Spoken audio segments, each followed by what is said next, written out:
आप मुझे लाखों रुपए दे दो, इससे कुछ नहीं होगा। आप मुझे 100 किलो घी खिला दो, इससे कुछ नहीं होगा। जब तक आप मुझे वोट देके ताकतवर नहीं बनाओगे, मैं आपकी वो मदद नहीं कर पाऊंगा जो मैं करना चाहता हूं। आप कहते हैं न्याय नहीं मिल रहा, पुलिस अच्छा काम नहीं कर रही। पुलिस नहीं, दरोगा नहीं, एसपी नहीं, डीजीपी भी अच्छा काम करेगा।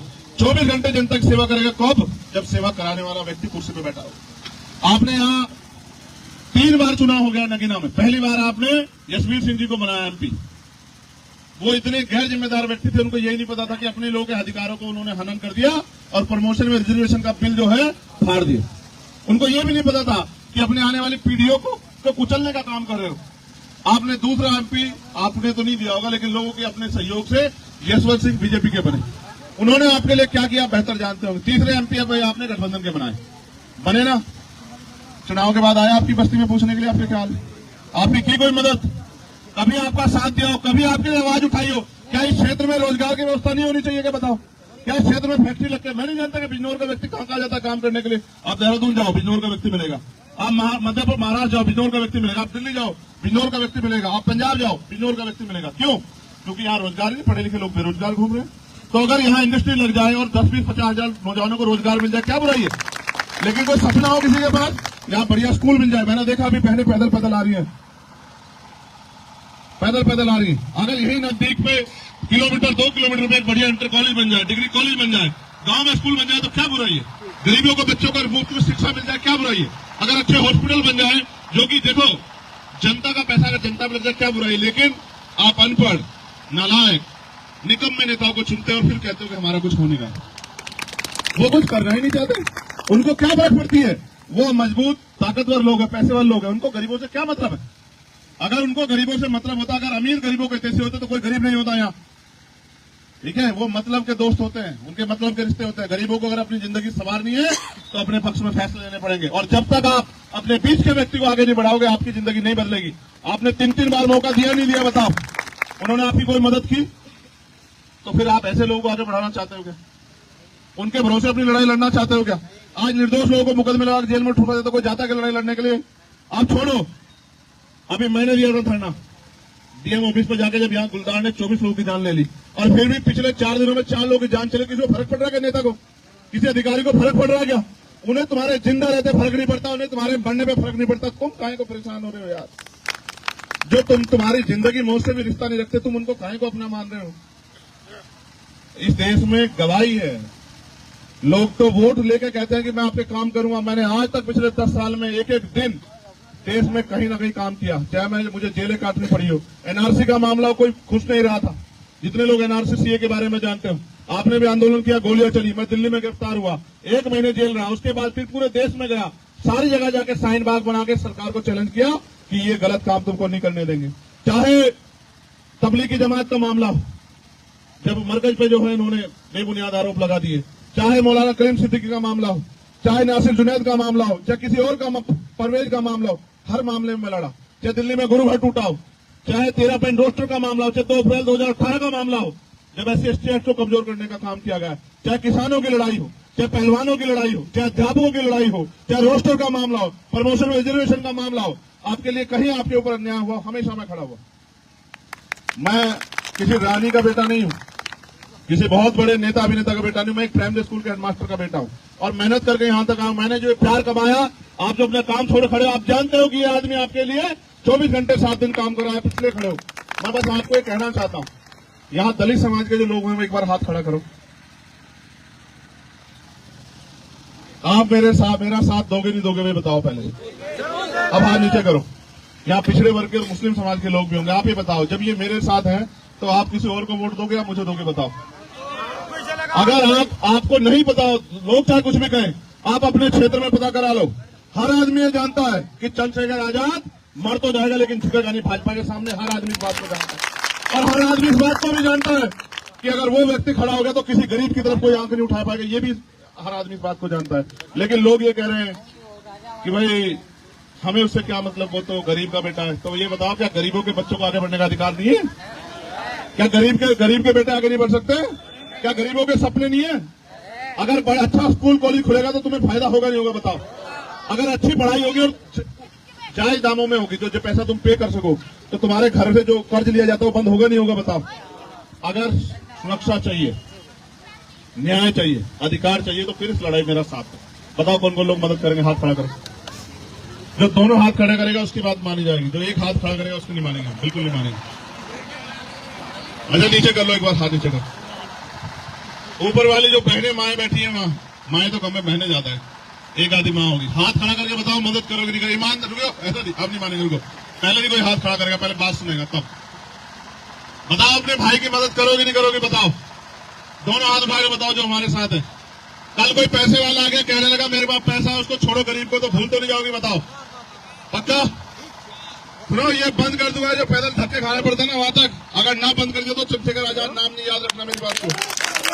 सुनो, इस देश में अमीर ही नहीं जिएंगे, इस देश में गरीब भी जिएंगे। देखो मैं देश में घूमता हूँ, मैं दिल्ली में घूमता हूँ, मेरा एक साथी मान नहीं रहा था, वो मुंबई से आया, मैं उसको दिखा, मैं बाजार दिल्ली में था, मैंने उसे कहा देखो गरीबों और अमीरों में क्या फर्क। मैं इस बात को हर जगह कहता हूँ, सच है। जैसे ही मैंने बात कही, एक गाड़ी बराबर से गुजरी, उसमें से एक कुत्ता जो है ऐसे मुंह बाहर निकाल रखा था।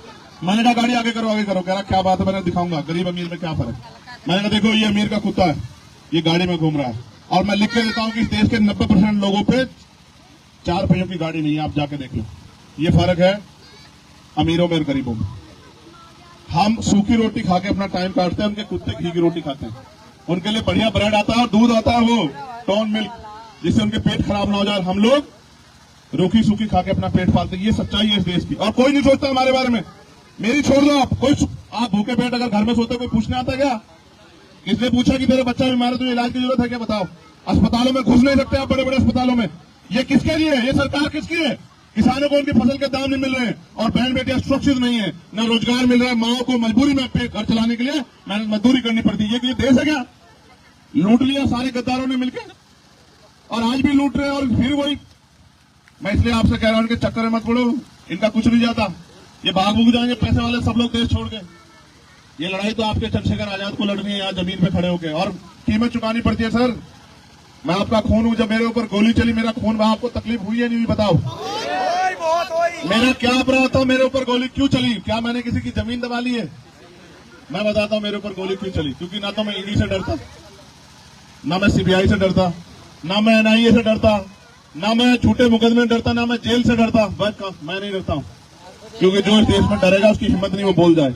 मेरा गला भी साफ है, और मैंने किसी का कोई बुरा भी नहीं किया। मेरे ऊपर गोली इसलिए चलती है क्योंकि मुझे दबाया नहीं जा सकता।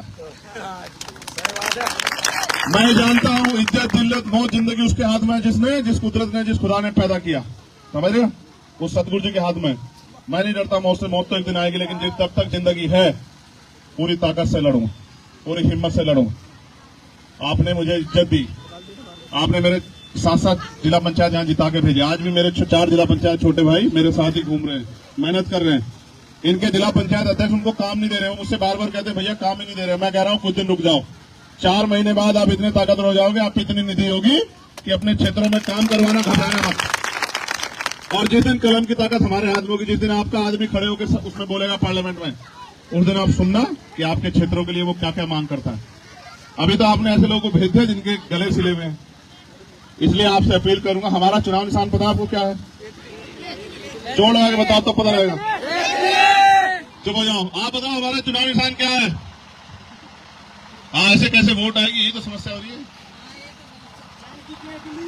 क्या है हमारा चुनाव निशान? आवाज नहीं आई, तेज बोलो। अगर हमारी बहनें कमजोर होगी तो निमट जाएगा सारा खेल आज ही।